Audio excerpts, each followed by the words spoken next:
Welcome to this episode of Chattin with Staxx. I'm your host, Bill Staxx, and today I got former Outlaw member and former Hells Angel member, Bob and PeeWee. They had the army come down and everything and block because he lived right next door to the clubhouse. And the army came and everything and took his chopper out of the garage and took his out of the house. Yeah, crazy, eh? It is crazy, man. And then after that, years later, there was another CI in our chapter P at the time, was doing a lot of cane. He was the guy, right, for the Outlaws, and he was doing lots of it. All the other chapters worked through him and everything. And his stepbrother ratted on him. Well, not blood, but you know what I mean? You grew up with the guy, and then he rats on you, man.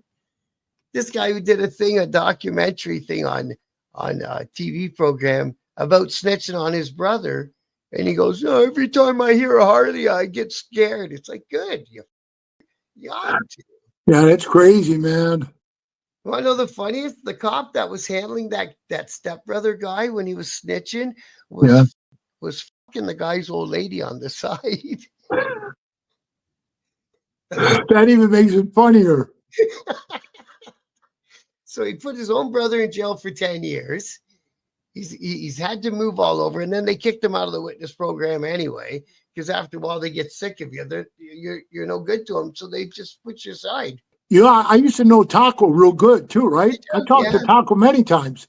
When I was a sinner, before I became a Hells Angel, I would see Taco all the time. And Grease Lightning, all those guys. Steroid Harry. All them guys. They were all in the generation before me. I wish I didn't meet none of them guys. I wish I had them. I knew them all, brother. Yeah. I knew them all. They're good guys. I heard Taco was a good guy, like a really good guy. You know, with me, I'd get him good every time, Bob. He'd say to me, "Hey, PeeWee." I look over at me, be standing by a booth.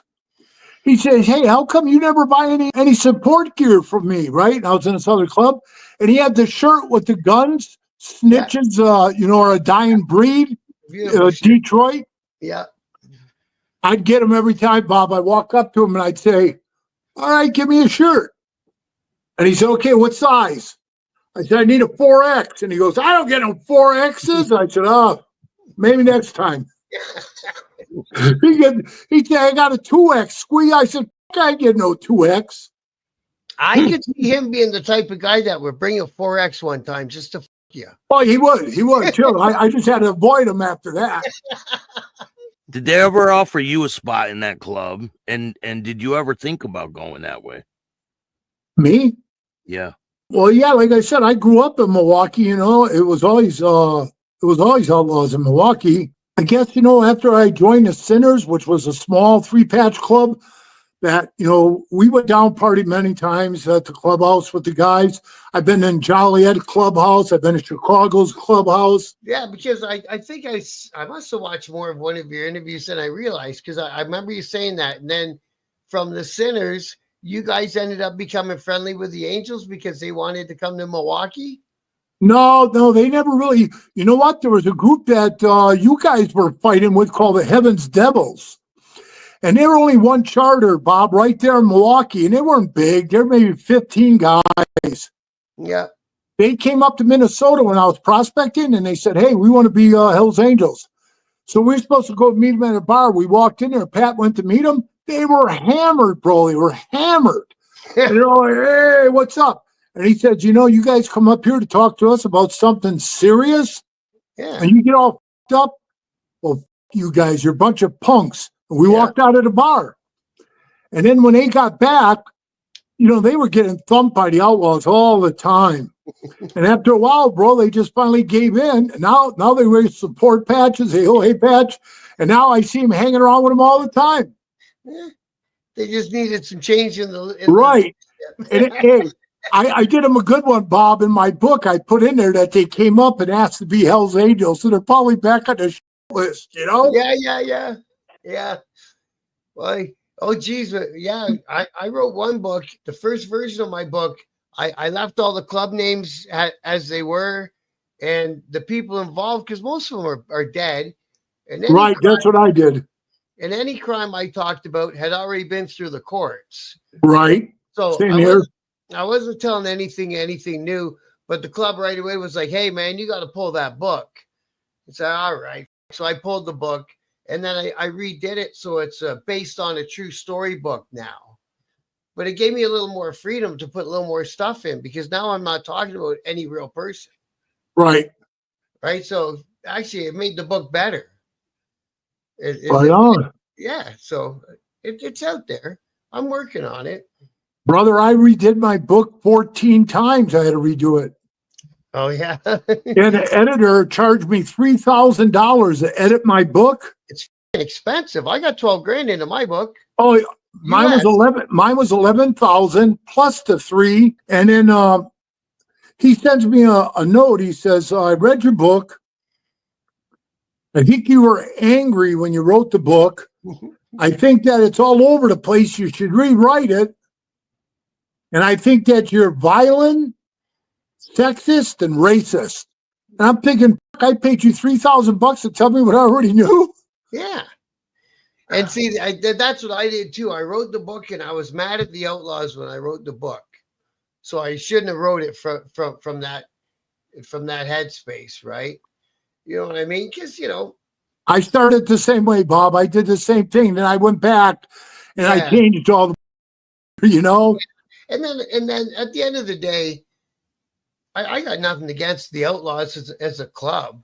Right. It was the best years of my life. You know what I mean? It was an honor to be in that club, if you think about it, and from the right viewpoint. So I rewrote it, making it more like that. You know what I mean? But there were some sketchy guys doing sketchy things. You know how it is when you're doing well, and all of a sudden the guys in your own chapter are plotting against you. Right, right. It happens. Well, that's what I talk about in my book. I said that, when I made member, the first thing that was said to me, Bob, was, PeeWee, you're going to see a lot of things in this club that are going to break your heart, man. Yeah. I said, what do you mean? You'll see. And he was right, man. Yeah. A lot of break your heart, Jesus, me and the chapter P, he was P, I was VP. We were together every day, 7 days a week. We were together. My house, his house, clubhouse, strip joint, on our bikes, wherever. We were always together. And then one day I come to the clubhouse and all of a sudden sitting on the bar, and he quit. And then the next day you see him with a Hells Angel prospect patch on. It's like, wow, what the fuck happened here? That to freak me out, bro. You know what I mean? Like, man, we were brothers. You know what I mean? There was no signs or anything. Not a word. Not a word. I know 3 Hells Angels right now. They call and talk to me. And all 3 of them are all now pagans. Really, eh? What? And I said to them the same thing I said to the other guy. Why would you jump right back into a fire again, man?